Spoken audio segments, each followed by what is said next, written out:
वेंगुर्ला, कणकवली आणि मालवण हे सगळ्या नगरपालिकेच्या निवडणुकीचा प्रचार आता अंतिम टप्प्यात आलेला आहे. 1 तारीख रात्री 10 वाजता हा प्रचार संपणार आहे आणि 2 डिसेंबरला या 4ही शहरांचे नगराध्यक्ष आणि नगरसेवक कोण असणार यासाठी मतदान या 4ही शहराच्या लोक मतदार करणार आहेत. आणि जसं मी पहिल्या दिवसापासून मी सातत्याने सांगत आलेलो आहे की भारतीय जनता पक्ष म्हणून आम्ही ही निवडणूक ही फक्त विकासाच्याच अजेंडावर लढवत आलेलो आहे आणि लढवणार आहोत.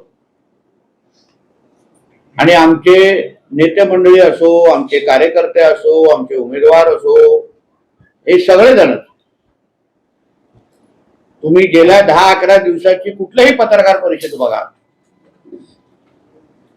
आम्ही फक्त विकास, आम्ही ह्या सगळ्या शहरांमध्ये काय करणार आहोत, कुठला करणार आहोत, कुठल्या प्रकल्पांना प्राधान्य देणार आहोत, या सगळ्याच बाबतीमध्ये आमची भाषणं होत आहेत, आमचे इंटरव्ह्यू होत आहेत, आम्ही मतदारांशी संवाद साधतोय. आमचे सगळे उमेदवार नगराध्यक्षाचे असो किंवा नगरसेवकांचे, हे सगळेचे सगळे आमच्या भारतीय जनता पक्षाच्या सगळ्याच कार्यकर्त्यांबरोबर घेऊन मतदारांपर्यंत डोर टू डोर ही पोहोचत आहेत. छोट्या मोठ्या कॉर्नर सभा होत आहेत. प्रदेश अध्यक्ष आदरणीय रवी चव्हाण साहेब त्यांचा दौरा झालेला आहे आणि पालकमंत्री म्हणून मीही जनतेशी संवाद साधण्याचं काम मी माझ्या माध्यमातून करतोय. सावंतवाडीला जो सुंदरवाडी हा जो काय एक नाव आहे, ओळख आहे, ती ओळख अजून भक्कम करण्याचं काम आमच्या नगराध्यक्षाचे उमेदवार श्रद्धाताई आणि त्यांची पूर्ण टीम त्यांच्या नेतृत्वात खाली होणार. आणि त्यासाठी आदरणीय मुख्यमंत्री देवेंद्र फडणवीस साहेब, पालकमंत्री म्हणून मी स्वतः, खासदार म्हणून स्वतः राणे साहेब, आम्ही सगळेचे सगळे सत्तेचे प्रतिनिधी म्हणून जे अधिकार आम्हाला सगळ्या जणांना निधी वाटपाचा असो किंवा विकास करण्याच्या दृष्टिकोनातून असो, ही सगळीची सगळी ताकद आम्ही श्रद्धाताईंच्या मागे आणि आमच्या सगळ्याच उमेदवारांच्या मागे उभी करणार आहोत. सावंतवाडीकरांनी आम्ही कळकळीची विनंती परत एकदा ह्या निमित्ताने करणार आहे की जो काही आमच्या प्रतिस्पर्धीकडून जो प्रचार सुरू आहे आणि आमचा प्रचार जो सुरू आहे त्याची तुलना मतदारांनी करावी.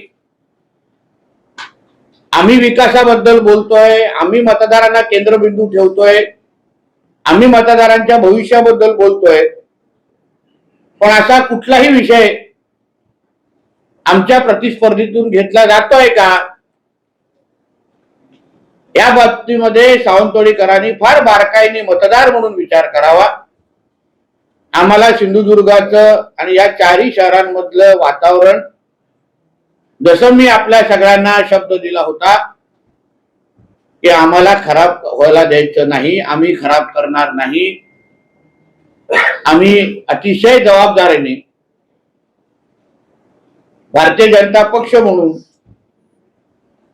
आणि राज्यात महायुतीचे एक प्रमुख पक्ष म्हणून आणि देशात एनडीएचे, भारतीय जनता पक्षाच्या नेतृत्वाखाली असलेले एनडीएचं आमच्या नरेंद्र मोदी साहेबांचं सरकार असल्यामुळे आम्ही अतिशय जबाबदारीने कुठल्याही टीका टिप्पणीमध्ये न पडता फक्त विकास हाच एकमेव अजेंडा घेऊन आम्ही सगळेजण काम करतो आहोत. आम्ही मतं मागतो आहोत आणि पुढचे 2 दिवस 1 तारीख रात्री 10 वाजेपर्यंत आम्ही हाच विषय वारंवार मतदारांपर्यंत घेऊन जाणार आहोत आणि 2 तारखेला मतदारांकडून आशीर्वाद मागणार आहोत. धन्यवाद. नितेशजी, सिंधुदुर्ग जिल्ह्यातली आताची सगळ्यात मोठी बातमी अशी आहे की शिवसेनेची प्रतिक्रिया काय? मला असं वाटतं, मी पहिला ही पत्रकार परिषद सुरू असताना मी तुम्हाला सुरू केल्यावर सांगितलं, आम्ही ही निवडणूक विकासाच्या अजेंडावर लढवतो आहे. आमच्यासाठी मतदार हा केंद्रबिंदू आहे आणि म्हणून भारतीय जनता पक्ष म्हणून मतदारांना काय हवं आहे, मतदारांची स्वप्न कुठली पूर्ण करायची आहे, मतदारांच्या आशा आकांक्षा काय आहेत आणि आमची बाजू कशी भक्कम आहे हे सांगण्यासाठी ही निवडणूक लढवतोय. निवडणूक आयोगाने काय करावं, पोलीस खात्याने काय करावं हे सांगण्यासाठी ही आमची निवडणूक नाही किंवा आम्ही लढवत नाही. आजची पत्रकार परिषद पण भारतीय जनता पक्षाचा एक नेता म्हणून, कार्यकर्ता म्हणून माझ्या सर्व सहकाऱ्यांबरोबर परत एकदा मतदारांना साथ घालणं, परत एकदा मतदारांसमोर आमची बाजू मांडणं या दृष्टिकोनातून ही घेतलेली पत्रकार परिषद आहे. आमदार दीपक केसरकरांबद्दल म्हटलं होता की त्यांचा जुना पाठिंबा तुमच्या सोबत आहे. ते म्हणतात की आजारपण आणि निवडणुकीचा काय संबंध हे मला पहिले सांगा. आज संबंध मला असताना मला कोणीतरी विश्लेषण करा किंवा मला समजवा, माझ्या ज्ञानात भर टाका. कोण आजारी आहेत, बरे आहेत, प्रत्येक बरेच राहावेत अशी आमची सगळ्यांची अपेक्षा आहे. फक्त मुद्दा माझा एवढंच आहे की जे प्रश्नाचं मी मूळ उत्तर दिलेलं आहे, श्रद्धाताईंच्या उमेदवारीला राजघराण्याने केलेलं आमच्या सावंतवाडीमध्ये जे काही योगदान दिलेलं आहे, आमच्या लखमराजेजींनी जे पत्रकार परिषद घेतली त्याच्यामध्ये त्यांनी स्पष्ट आपली भूमिका राजघराण्याचे एक सदस्य म्हणून केलेली आहे. उद्या राजघराणं म्हणून सावंतवाडीमध्ये जसा आतापर्यंत सुंदरवाडीचा पूर्ण प्रवास हा राजघराण्याच्याच आशीर्वादाने होत आलेला आहे, तशीच पुढचाही प्रवास अजून चांगलं करण्याच्या दृष्टिकोनातून राजघराणंच त्याच्यामध्ये चांगली केंद्रस्थानी असणार आणि प्रत्येक बाबतीमध्ये ते सहकार्य करणार. आता यावर आदरणीय दीपक केसरकरजींनी सांगावं की राजघराणे जे बोलतोय त्याला मला पाठिंबा नाही. माझ्या प्रश्नाला टोलवाटोलवी करणं म्हणजे प्रश्नाला उत्तर देणं आणि आजारपणाचं कारण बाहेर आणणं असं नाही. केसरकरजी बरे व्हावेत, असे अतिशय ठणठणीत व्हावे अशी आमची सगळ्यांची अपेक्षा आहे आणि होतील.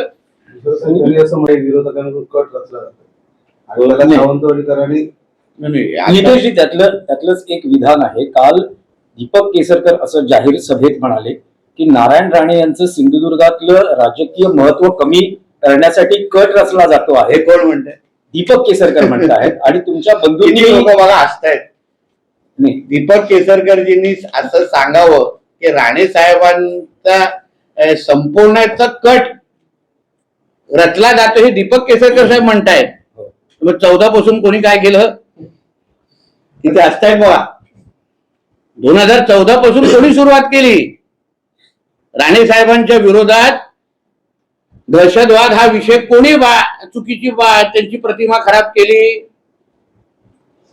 14 पासून ते 24 पर्यंत हा जो काही प्रवास राणे साहेबांचा आणि राणे कुटुंबाचा झालेला आहे त्याची सुरुवात कोणी केली 2014ला. तुम्ही ज्येष्ठ पत्रकार आहेत, तुम्हाला माहिती आहे 14ला काय झालं.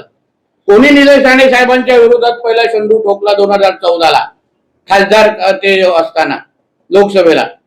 आणि तेच म्हणतायत, म्हणून हसायला आलं, तेच म्हणतायत की राणे साहेबांना संपवण्याचा कट रचला जातोय. अहो, भारतीय जनता पक्षाने सन्मान्य राणे साहेबांना जो सन्मान दिला, भारतीय जनता पक्षाने जो राणे साहेबांबरोबर आज पूर्ण राणे साहेबांना जे काही ताकदीने उभं केलेलं आहे, आज भारतीय जनता पक्ष नसता तर राणे साहेबांनी ही पूर्ण ताकद उभी राहिली नसती. तेव्हा हेच सगळे विरोधात होते राणे साहेबांना संपवण्यासाठी. पण भारतीय जनता पक्ष आमच्यावर उभा राहिला. भारतीय जनता पक्षाने मान सन्मानाने साहेबांना पक्षामध्ये घेतलं. भारतीय जनता पक्षाने साहेबांना खासदार बनवलं. भारतीय जनता पक्षानेच आम्हा लोकांना, आम्ही असो आमचे सहकारी असो, आम्हाला बरोबर घेतलं, आशीर्वाद दिला, प्रत्येकाला पदं दिली, मला आमदार केलं, मला मंत्री केलं, सन्मान्य राणे साहेबांना केंद्रीय मंत्री केलं. याच भारतीय जनता पक्षाने केलं, याच आदरणीय नरेंद्र मोदीजींनी केलं, याच आदरणीय अमित शाह साहेबांनी केलं, याच आदरणीय आमच्या फडणवीस साहेबांनी केलं, याच आदरणीय रवी चव्हाण साहेबांनी केलेलं आहे. तेव्हा नाही आलं यांच्यातलं कोण. भारतीय जनता पक्षाने तर या सगळ्या हे दिवस आम्हाला दाखवलेले आहेत. आणि आज कट रचला म्हणजे त्यांनी असं बोलावं कट रचला जातोय. तर राणे साहेबांना संपवण्यासाठी. अहो आज गेल्या दौऱ्यामध्ये जेव्हा आमचे चव्हाण साहेब जिल्ह्यामध्ये आलेले, आमच्या राणे साहेब पण जिल्ह्यामध्ये होते, फोन केला, दादा मी तुम्हाला भेटायला येतोय. गेले कणकोलीच्या घरी, जेवले त्यांच्यावर, अर्धा पाऊण तास बसले, दोघे हसले, चर्चा केली, सगळी माहिती त्याला निवडणुकीची दिली आणि मग घरी तिथून जिल्ह्यातून निघून गेलेले आहेत रवी चव्हाण साहेब पुढच्या बैठकीसाठी. आज आदरणीय फडणवीस साहेबांनी ज्या पद्धतीने आमच्यासाठी उभे राहिले आहेत ना, फडणवीस साहेब ज्या पद्धतीने अमित शाह साहेब उभे राहिलेले आहेत ना, हे आम्हालाच माहिती आहे. आम्हाला माहिती आहे ना 2014च्या नंतर आमच्यावर कोणी केसेस टाकल्या, आम्हाला कोणी जेलमध्ये पाठवलं, हे सगळं माहिती आहे. पण आम्हाला जसं मी तुम्हाला सुरुवातीला काय बोललो, महायुती आणि एनडीए मान ठेवणं हे आमच्या वरिष्ठांनी आम्हाला सांगितलेलं आहे. कोणी किती काय बोललं तरी तुम्ही बोलायचं नाही, तुम्ही शांत व्हायचं, तुम्ही विकासाची भाषा करायची. आपल्याला निवडणूक हे ह्या सिंधुदुर्गच्या सावंतवाडी, कणकवली, मालवण, वेंगुर्ल्याच्या जनतेला केंद्रस्थानी ठेवून लढवायचं आहे.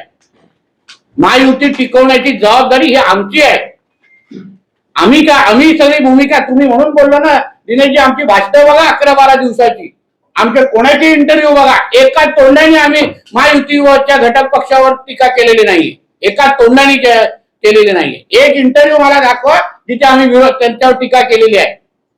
आणि म्हणून आम्हा लोकांना ज्या सगळ्या गोष्टी बोलणं, आम्ही संयम ठेवून आहोत 2 तारखेपर्यंत. आम्ही कोणाला काय नाही बोलणार. युती का तुटली नाही तुटली, अरे निवडणूक संपायला आली तरी पण आमचे पत्रकार मित्र तोच प्रश्न विचारतात, युती का तोडली. अरे संपायला आली, मतदान व्हायला आलं, आता मतदान व्हायला आलं. मला वाटतं 5 तारखेपर्यंत पण तोच प्रश्न विचारणार, युती का तुटली. झाली निवडणूक, संपली, आमच्या श्रद्धाताई झाल्या नगराध्यक्ष, तरी युती का तुटली. विकासावर बोलू, चर्चा करू. आता मला सांगा, युती तुटण्याची काय कारणं होती, कोणती काय चर्चा होती. सावंतवाडीचा नगराध्यक्ष शेवटचा कुठल्या पक्षाचा होता, काय कुठल्या पक्षाचा, भारतीय जनता पक्षाचा होता ना. वेंगुर्ल्याचा कुठल्या पक्षाचा होता, सांगा मला. आता दोन्ही अगर जागा भाजपच्या होत्या तर मग भारतीय जनता पक्षाचा नगराध्यक्ष आम्ही बसवणार कसं सोडणार, सांगावं ना मला. शिवसेनेचा असेल, पोटनिवडणूक आम्ही मोजत नाही. अरे पोटनिवडणूक म्हणजे निवडणूक असते भारतीय जनता पक्षाचा, मग ते जागा आम्ही कशी सोडायची मला सांगा मला. ही चर्चा करण्यासाठी 2 तारखेच्या नंतर वेळ आहे. तुम्ही परत एकदा आम्हाला विनंती करतो, सिंधुदुर्गात या, निवडणूक सोडून पण कधीतरी मी तुम्हाला माहिती देतो ना, पण आता आम्ही विकास सोडून बोलणार नाही. पण नितेशजी, तुम्ही जे म्हणालात की भाजप जे राजकीय विरोधक तुमचे जे म्हणता आहेत की नारायण राणे साहेबांची इच्छा होती जिल्ह्यात युती व्हावी, रत्नागिरीत युती होते पण सिंधुदुर्गात का युती होऊ शकली नाही. विरोधक असंही म्हणता आहेत की राणे साहेबांचा शब्द मानला गेला नाही. साहेबांची इच्छा ही होती की शहर विकास आघाडी होऊ नये, कणकवली शहर विकास आघाडी होऊ नये, शिंदे साहेबांनी उद्धवजींबरोबर जाऊ नये, ही विधान त्याच राणे साहेबांचं. शेवटी राणे साहेबांना हे प्रगल्भ नेते आहेत, त्यांना युत्या आघाड्या राज्याचे मुख्यमंत्री राहिलेले आहेत, त्यांना राज्य कसं चालवायचं, कशा युत्या आघाड्या होत्या हे त्यांनी आयुष्यभर अतिशय बारकाईने पाहिलेलं आहे. आणि म्हणून प्रस्ताव आले गेले, टेबलावर काय झालं नेमकं याची अतिशय उत्तम संवाद रवी चव्हाण साहेब आणि राणे साहेबांचा, अतिशय उत्तम संवाद फडणवीस साहेब आणि राणे साहेबांचा. आणि म्हणून त्या लोकांना माहिती आहे ना काय विषय आहे, त्यांना माहिती आहे ना युती काय परिस्थिती कशी आहे, कशी होत नाही, काय मागण्या केल्या, सगळ्या टेबलावर माहिती आहे. आता आपल्याला सांगितलं फक्त चुकीचं चित्र दिलं जातं, आम्ही सगळं द्यायला तयार होतो. अहो नगराध्यक्ष पद मागत होते भाजपकडून, भाजपच्या हक्काचं नगराध्यक्ष पद मागत होते. आम्ही बोललो का त्याबद्दल, मी गप्प होतो ना एवढा वेळ, आम्ही नाही बोललो. कारण का आम्हाला माहिती आहे विकासावर बोलण्यासाठी काहीच नाही ना. 2019 पासून मल्टी स्पेशालिस्टची जागा देण्याची क्लिअर झालेली, जागा विकास निश्चित झाली, तरी पण केसरकरांना का जमलं नाही ते संपवण्याचं, म्हणजे ती जागा मिळवून देण्याची.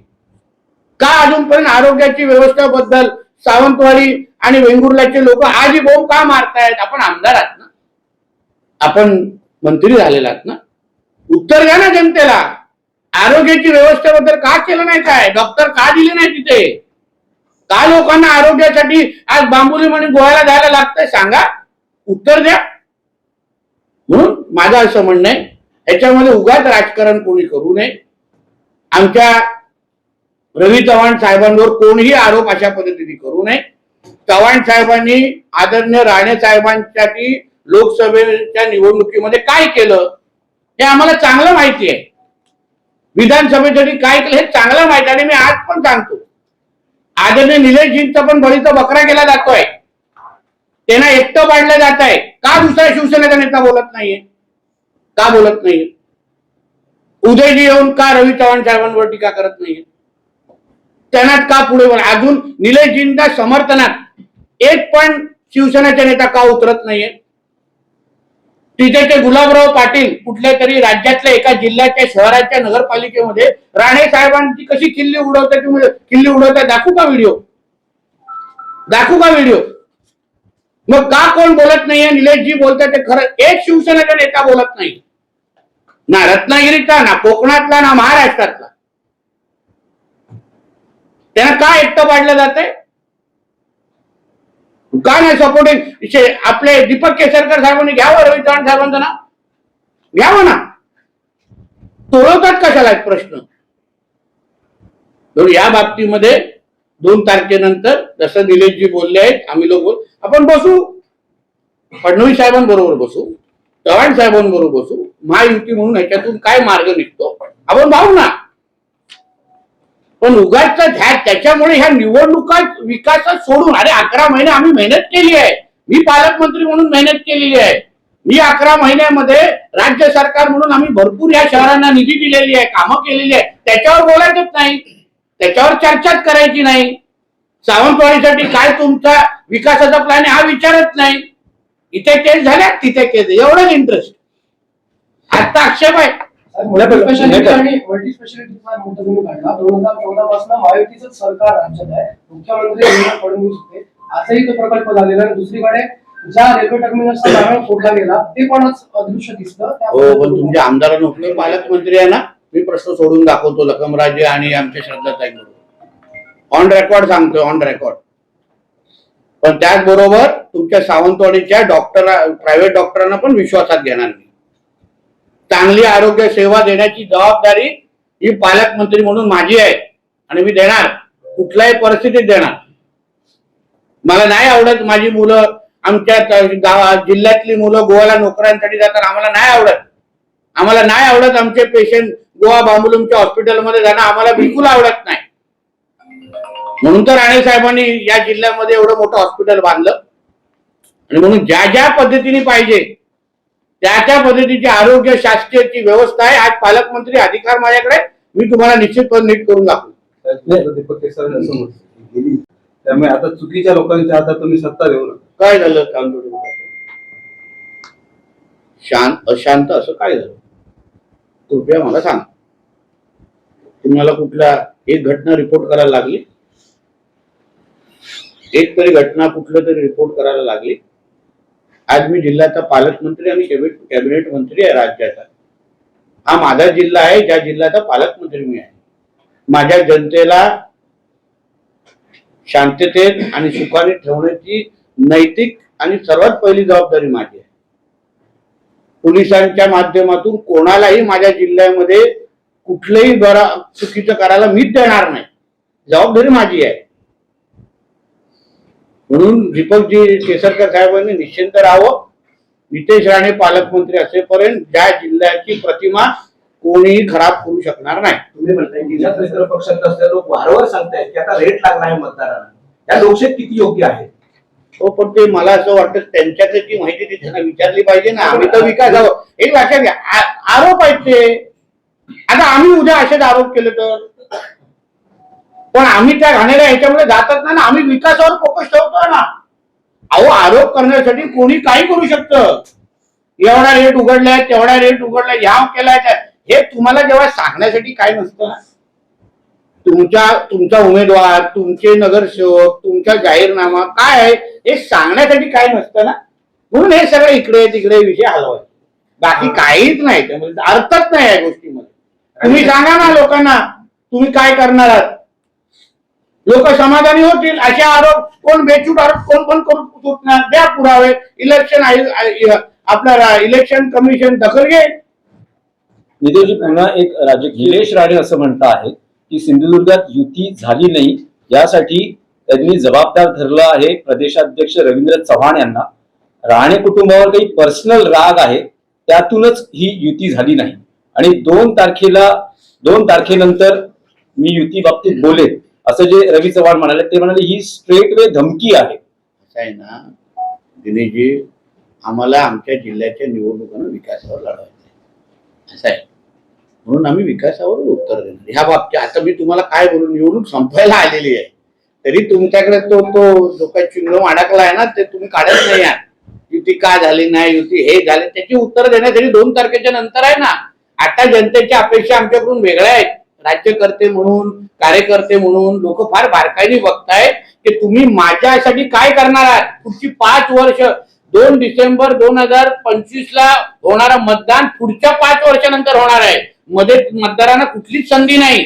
आम्हाला संधी आहे 4 तारखेला तुम्हाला उत्तर द्यायला, 5 तारखेला उत्तर द्यायला, 6 तारखेला उत्तर द्यायला या सगळ्या युती आणि आघाड्याबद्दल. पण जनतेला त्यासाठी 5 वर्षासाठी एकच तारीख मिळणार आहे. ती कशाला आम्ही त्यांच्या हातातून घालून देऊ. आणि साहेब पहिला जनतेच्या इच्छा आकांक्षा आम्ही पुरं करणार आणि मग 2 तारखेच्या नंतर काय बोलायचं ते बोलणार देऊ. फक्त त्या 2 तारखेच्या नंतर ही निवडणूक कोणी कितीही प्रयत्न केलं, कोणी कितीही जोर लावला, कोणी कितीही स्वतःचा पत्रकारितेचा अनुभव वापरला, पण आम्ही ही निवडणूक विकासाच्या अजेंडावरून जाऊन देणार नाही. 2 तारखेनंतर महाराष्ट्राच्या राजकारणात काही वेगळं घडू शकतं का? 2 तारखेनंतर 2 डिसेंबर नंतर महाराष्ट्राच्या राजकारणात काही वेगळं घडू शकतं? सिंधुदुर्गाचे 4 नगरपालिका हे भारतीय जनता पक्ष स्वबळावर लढणार, हेच वेगळं होणार.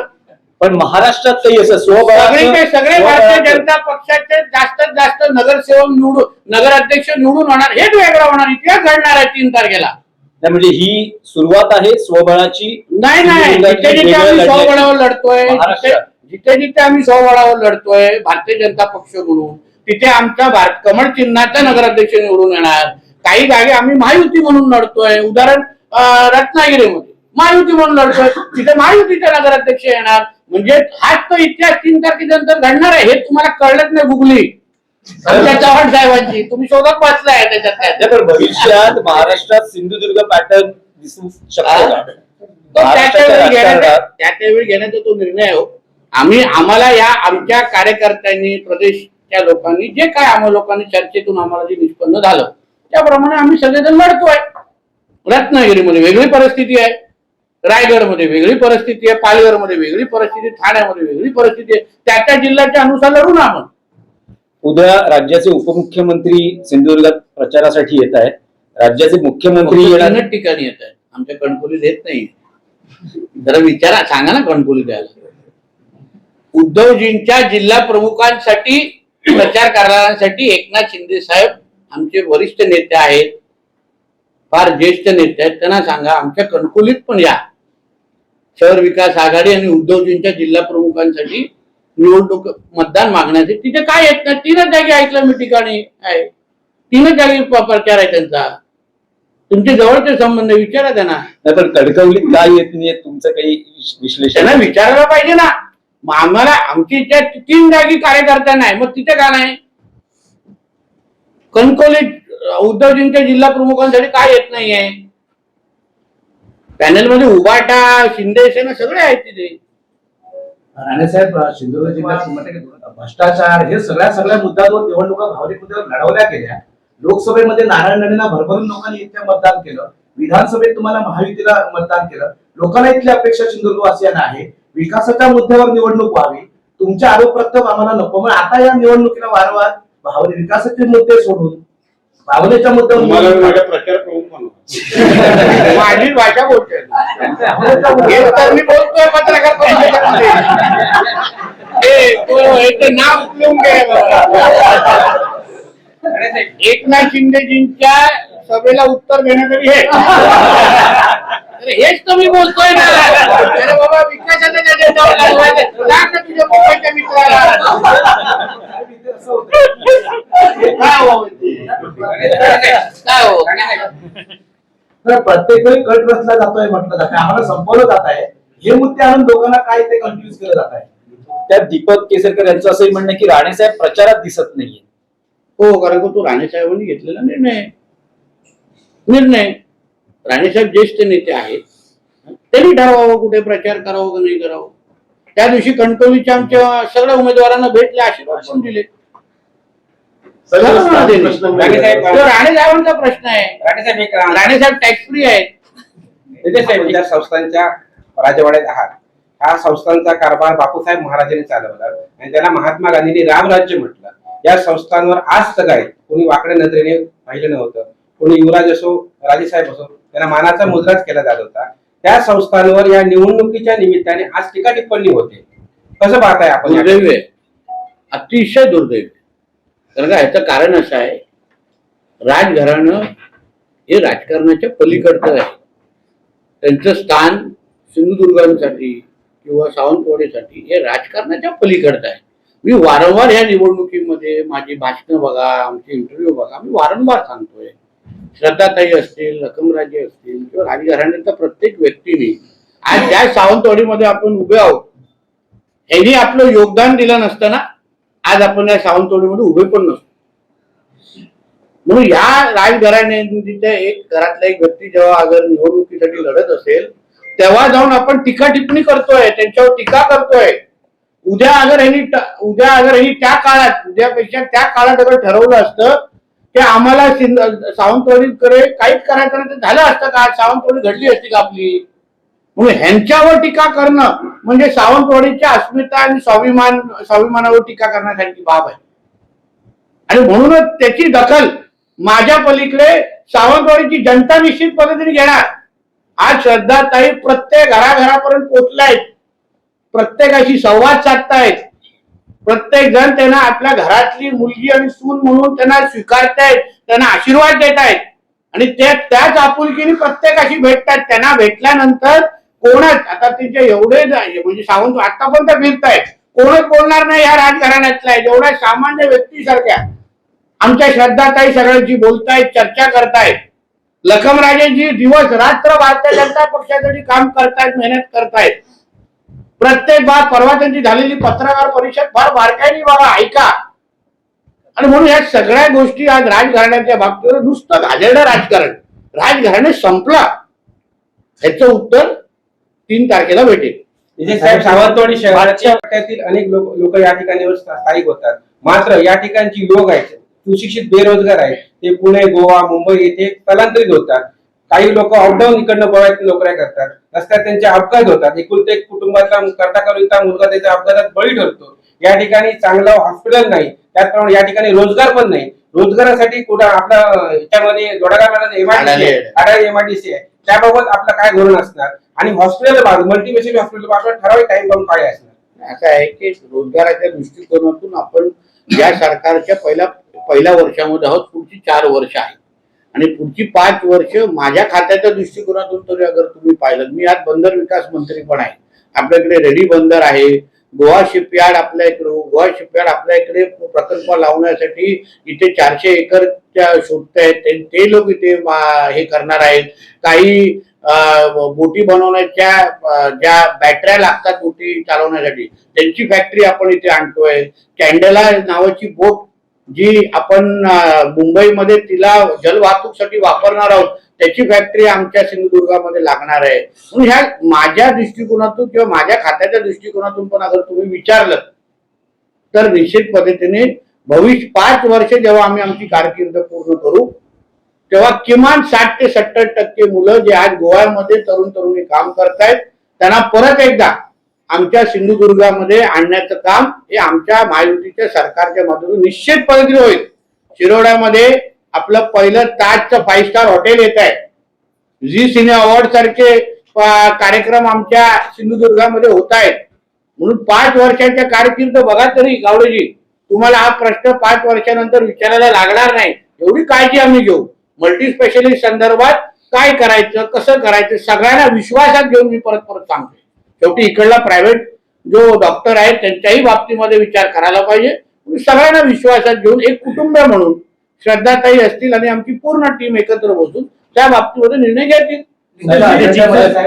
अजेंडामध्ये आहे, तुमच्या जाहीरनाम्यात आहे, पण केसरकर म्हणतात की ते शीर्षिके धरण 650 कोटी रुपये मी मंजूर करून आणण्यात ते मंजूर झालं आहे. म्हणजे ते गेल्या 10 वर्षापूर्वी होतं आणि ते शीर्षिके धरणाचं पाणी सावंतवाडीला कसं येणार? माझगाव धरणामध्ये केलंय, उडेरी धरण सावंतवाडी शहराच्या 24 तास पाण्यासाठी केलंय, मग हा शीर्षिके धरणाचं पाणी कसं आहे? त्यासाठी तुम्ही 2 तारखेची वाट पहा. आम्हाला सावंतवाडीकरांनी नगराध्यक्षाच्या रूपाने काही अधिकार देऊन देत. आमचे नगरसेवक निवडून आल्यानंतर सावंतवाडीकरांचा संदेश आमच्यापर्यंत पोहोचून देत. तेव्हा श्रद्धाताई आणि तुम्ही सगळे नगरसेवक मिळून आमच्या सावंतवाडी शहरासाठी तुम्ही निर्णय घ्या, हा अधिकार एकदा सावंतवाडीकरांनी आम्हाला देऊन दे. आणि मग नंतर हे सगळे प्रश्न सोडवण्याच्या दृष्टिकोनातून पुढची 5 वर्ष आहेत. शेवटी आपण सत्तेचे आम्ही सहभागी आहोत.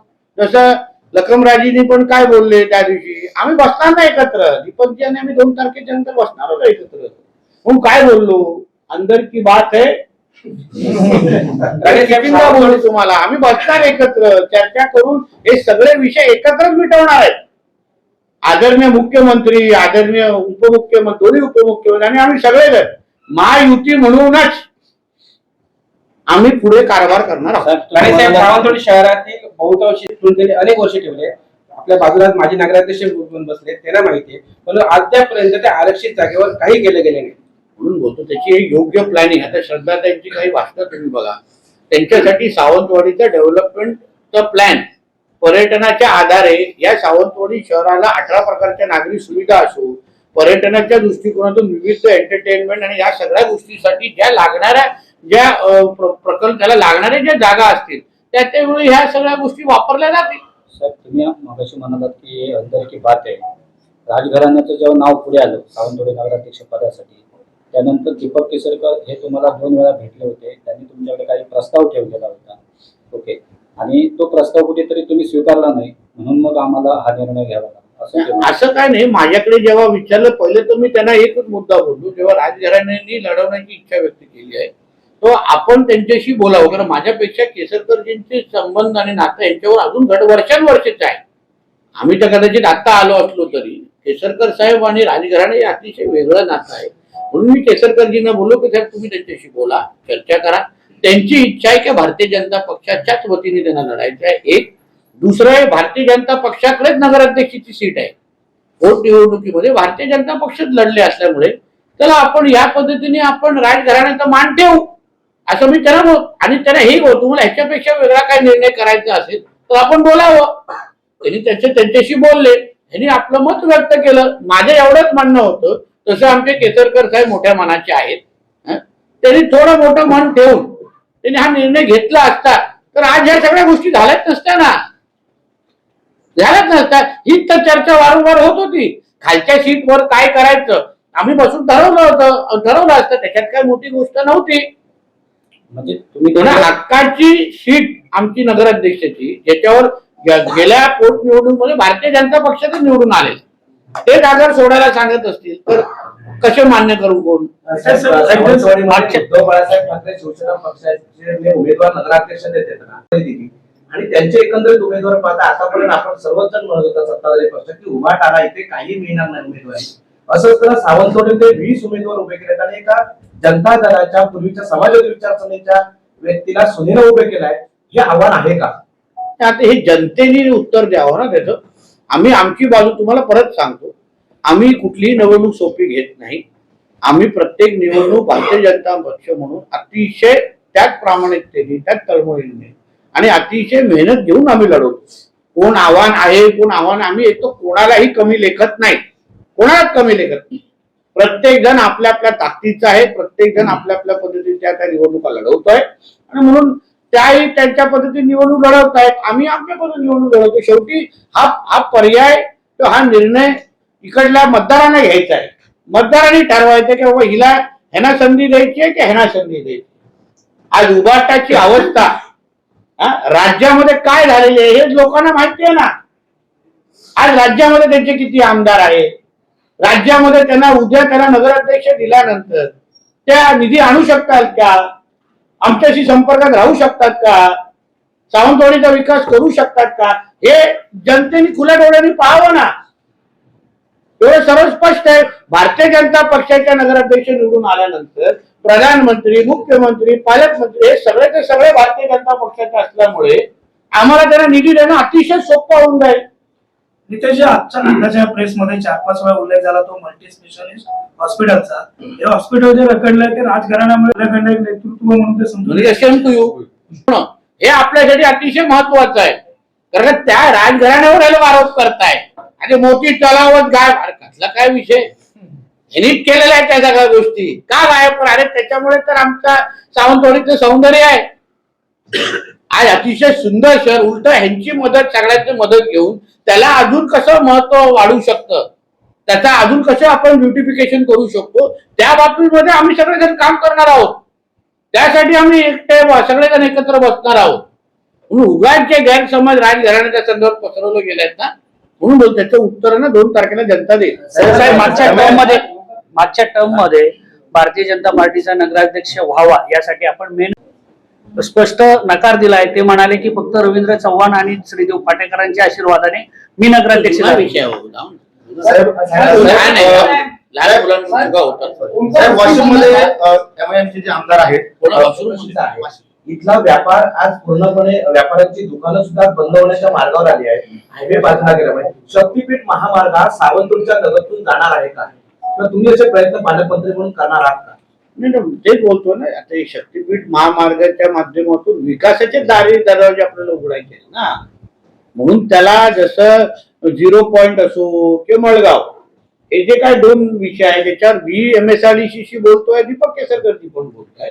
आणि म्हणून त्या शक्तीपीठच्या माध्यमातून सावंतवाडीचा जो विकास, तर तुमचा मुद्दा बरोबर आहे, बायपास झाल्यामुळे थोडं महत्व आपल्या शहराचं कमी झालं, बऱ्यापैकी कमी झालं. ते वाढवण्याच्या दृष्टिकोनातून ते प्रयत्न करायला पाहिजेत ना, सगळे करणार. राज ठाकरेंना स्थानिकांचा विरोध आहे, सरकारने उगाच संघर्ष करू नये, समन्वयाची भूमिका घ्यावी, मनसे ते लोकांसोबत आहे. नाही, माझं त्याच्या विषयाबद्दल मला योग्य पद्धतीने माहिती नाहीये.